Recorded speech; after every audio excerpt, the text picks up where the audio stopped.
Hello, I'm Val's White Wolf Books in Quaz Creek, Iowa. I buy and sell books, used and collectible books.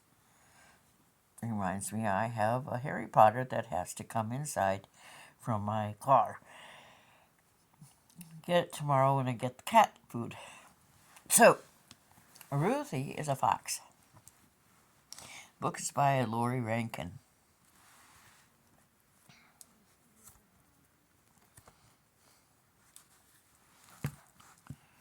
Nearly didn't get inside because the neighbor lady had it on the floor.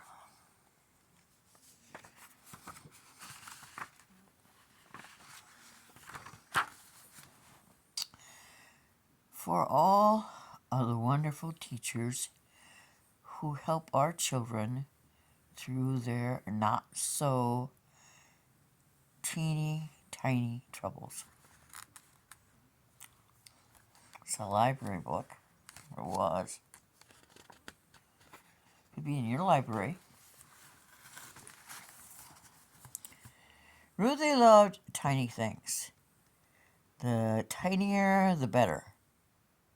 Her toys were the tiniest imaginable. She had dinky dinosaurs, itty bitty trains, ponies no bigger than your pinky, and teddy bears that were barely there.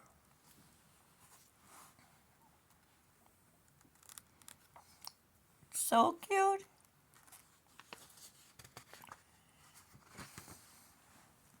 Ruthie loved finding tiny treasures too. At the beach, she searched for the smallest seashells. The flowers she picked were no bigger than fairy wings. She even had an eggshell from a hummingbird. Not bird, a bird is a mountain. And whenever Ruthie went, she carried some teeny tiny thing in her pocket.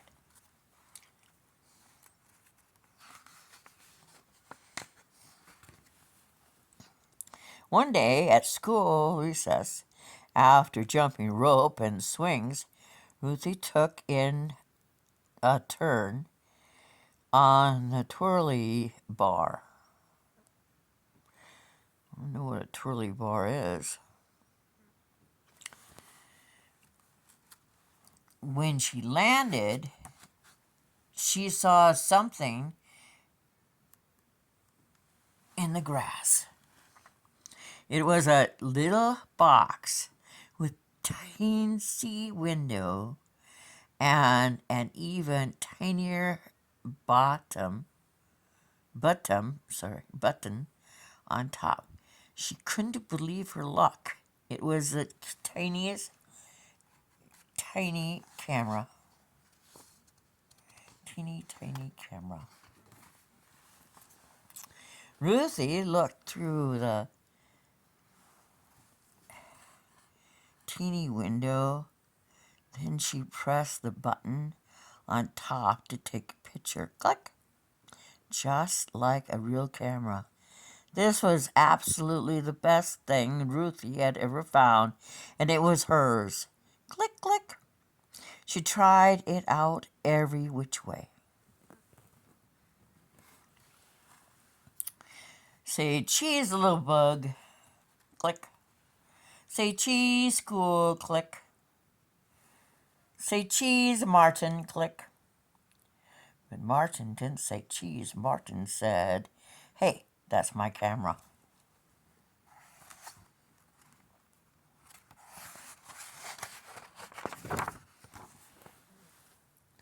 Ruthie was startled. "No, it's not. It's mine." "Give it to me," said Martin. "It's mine." "It is not." "Is too." "No, it's not," shouted Ruthie, and she raced back to class.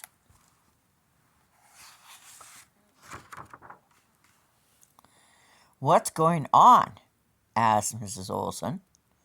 "Ruthie got my camera," cried Martin. "I got it for my birthday, and I dropped it on the playground." But Ruthie wanted the teeny tiny camera in the worst way. It's mine, she yelled. I got it for my birthday. Well, that wasn't true at all. Not one teeny tiny bit.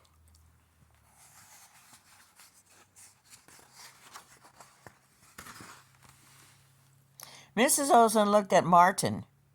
She looked at Ruthie. Goodness, this is a problem, she said. The camera can't belong to you both. I'll keep it safe in my desk drawer for now. Let's talk about it again tomorrow. Ruthie's stomach flip-flopped all the rest of the day. She couldn't remember the answer to 2 plus 2. When Mrs. Olson read a story, every word flew straight out the window.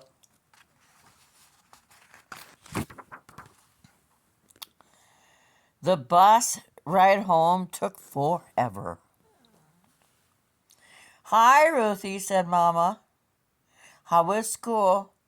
Okay, mumbled Ruthie. Dinner was macaroni and cheese, Ruthie's favorite. But she couldn't eat, not one little bite. Aren't you feeling well? Asked Papa. I'm not hungry, she said. At bedtime, Ruthie was close to tears.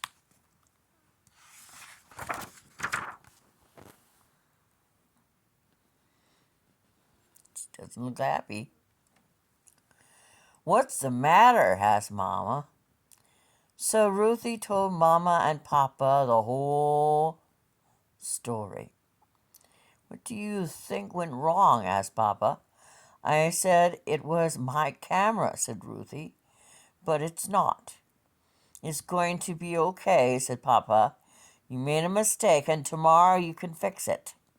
I think Mrs. Olson and Martin will understand. But the next morning, Ruthie could barely eat. Maybe Mrs. Olson wouldn't understand. Maybe Ruthie would have to sit in a timeout corner. Maybe Martin would never talk to her again. Maybe no one would ever talk to her again. Not one teeny, tiny, weeny word. The school bell was about to ring, and Ruthie took a deep breath and began a long walk to the front of the room. Mrs. Olson's desk seemed very far away.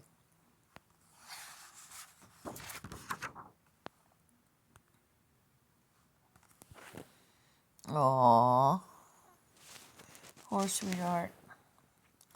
Good morning, Ruthie, said Mrs. Olson. I have something to tell you, said Ruthie, in a very small voice. The camera isn't mine. I didn't get it for my birthday. I found it in the playground. I love honesty above almost anything else. Mrs. Olson didn't make her sit in the timeout corner. She didn't even look mad. Instead, she gave Ruthie a hug and kissed the top of her head. Thank you for telling the truth, said Mrs. Olson. That took a lot of courage. I'm very sorry, Martin, said Ruthie. It's okay, said Martin.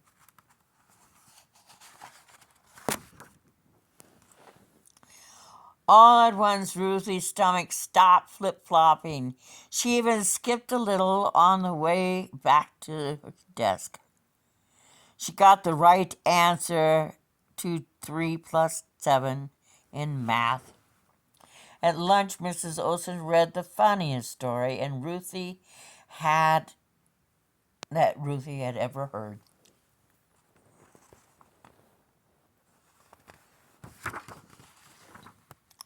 On the short bus ride home, Ruthie realized she didn't miss the teeny tiny camera, not one teeny tiny bit. That's awesome!